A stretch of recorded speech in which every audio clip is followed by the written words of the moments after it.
इस भयंकर जंग के बीच खौफनाक साजिश का कच्चा चिट्ठा लेकर हाजिर हूं मैं प्रशांत चुरहे। तुर्की के इस्तांबुल शहर में रूस और यूक्रेन के बीच तीसरे दौर की बातचीत होने वाली है, लेकिन इससे पहले ही पुतिन ने यूक्रेन पर हवाई हमलों से कोहराम मचा रखा है। और हाल यह है कि जेलेंस्की को कहना पड़ा है कि अब जल्द से जल्द वो सीज फायर चाहते हैं। हालांकि रूस ने भी कह दिया है कि इस तीसरे दौर की बातचीत से वो कोई बड़े करिश्मे की उम्मीद ना करें। ऐसे में सवाल ये खड़ा हो रहा है कि क्या पुतिन को महज 50 दिन में युद्ध खत्म करने की डेडलाइन देकर के क्या ट्रंप ने यूक्रेन को बुरा फंसा दिया है?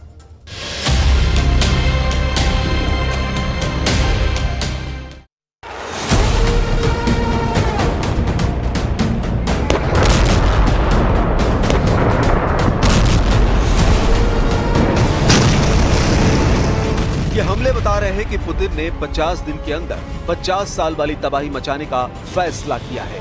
ये जलती हुई गाड़ियां बता रही हैं कि रूस अब यूक्रेन को पूरी तरह जलाकर राख कर देगा।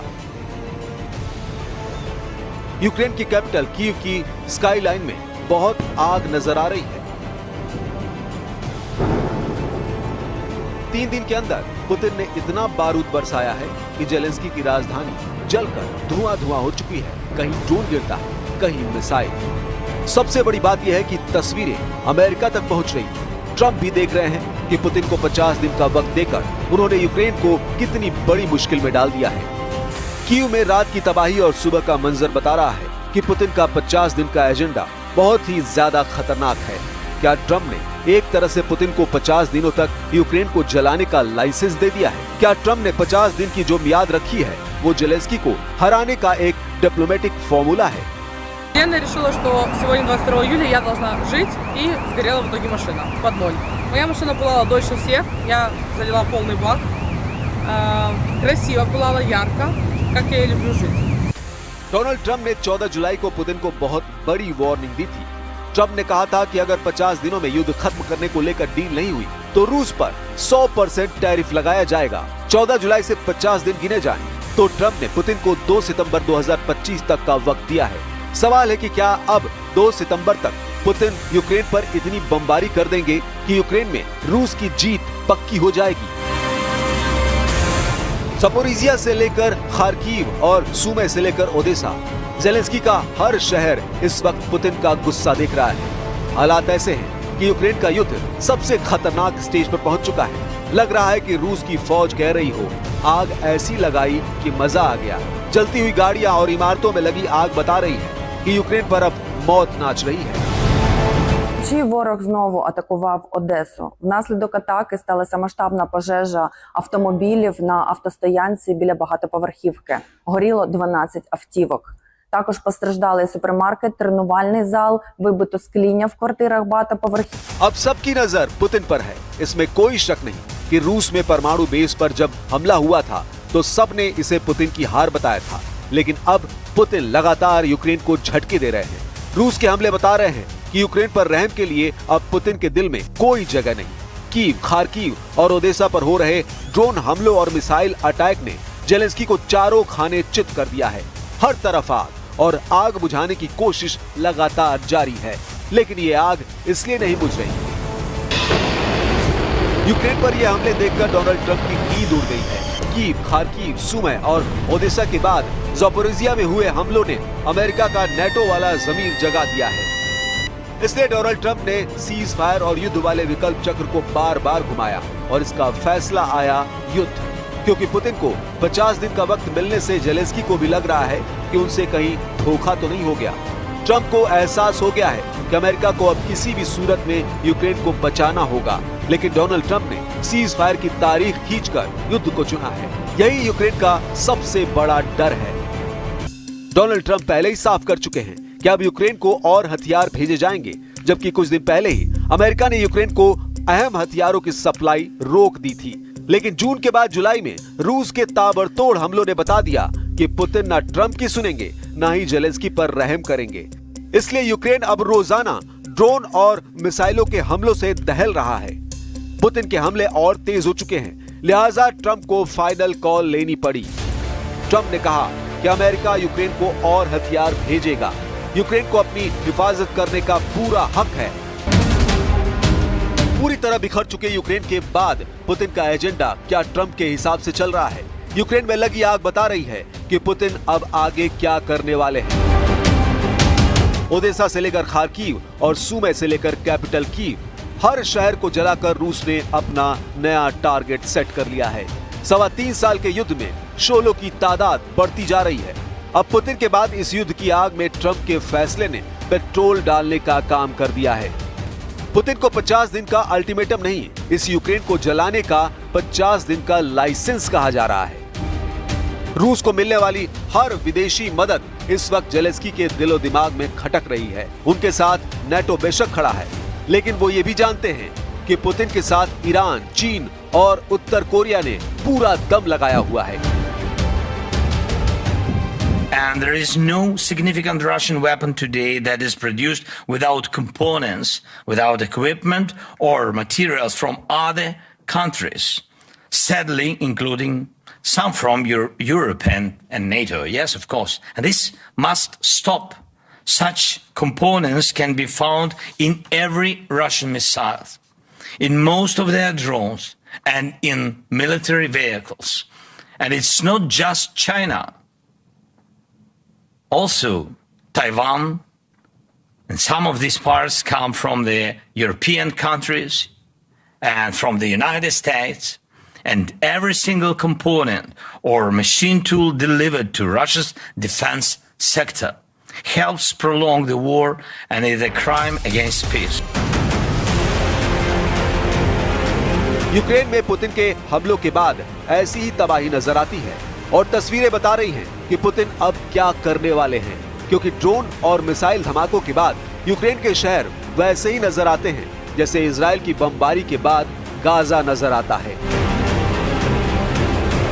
पुतिन ने यूक्रेन पर हमले करके बता दिया है कि अब वो नेटो तोड़ युद्ध की शुरुआत कर चुके हैं। यूक्रेन में पुतिन के हर हमले की तस्वीर बता रही है रूस का एजेंडा अब ट्रंप के ख्वाब तोड़ देगा। चौथे साल में चल रहे युद्ध में पुतिन अब यूक्रेन को आगे बिल्कुल भी बख्शना नहीं चाहते। हर हमले के साथ उनकी फायर पावर लगातार बढ़ती जा रही है और यूक्रेन में अब तक 12,000 से ज्यादा लोगों का खून बहा चुकी है। यूक्रेन के हर बड़े शहर को पुतिन की मिसाइल और कामिकेज ड्रोन दहला रहे हैं और इन्हें रोकना अब जेलेंस्की के बस की बाहर की बात हो चुकी है।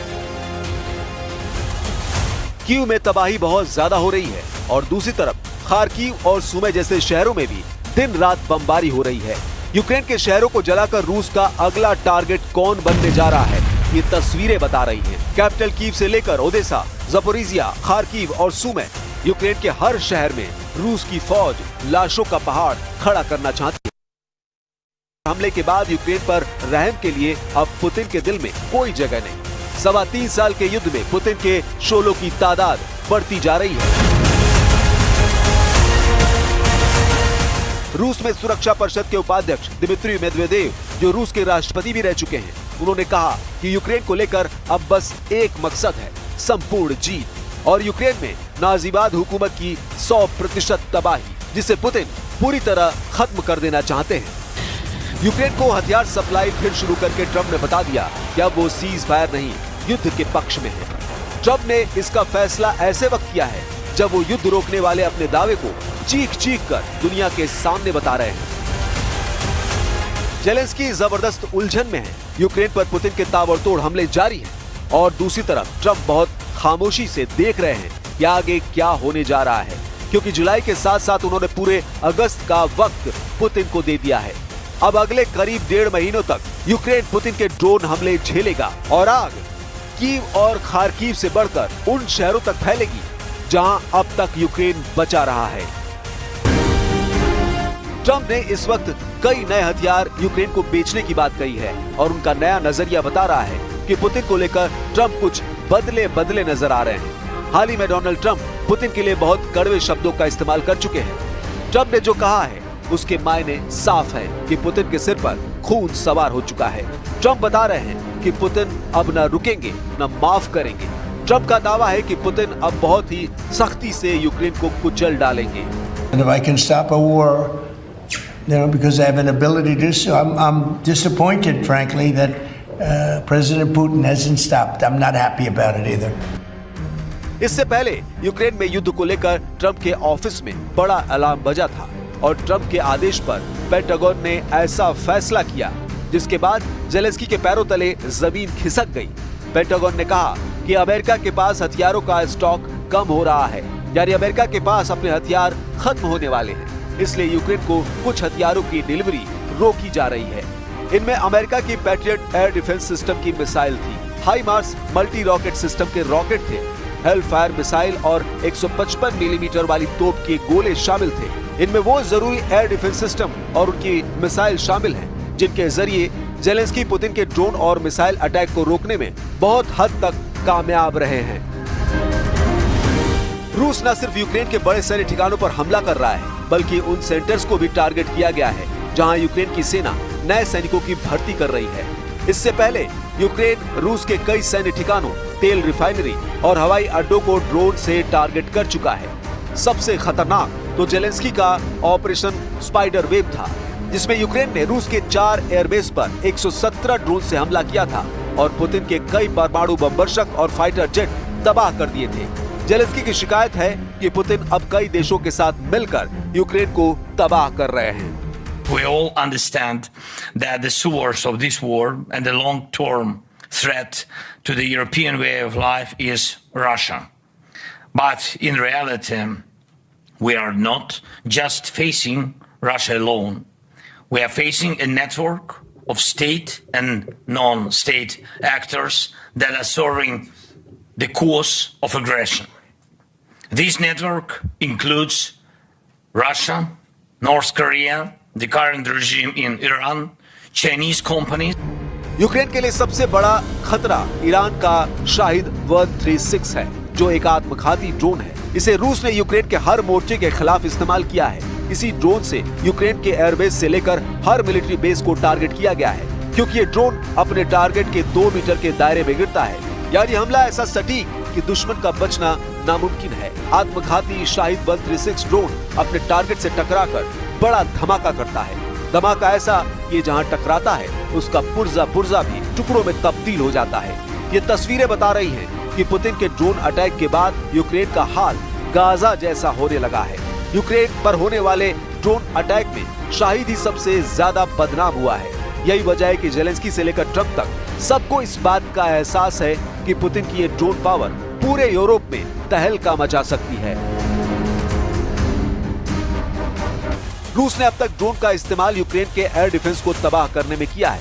यूक्रेन के लॉन्ग रेंज रॉकेट सिस्टम जैसे कि अमेरिका से मिले हाइमार्स के खिलाफ किया है।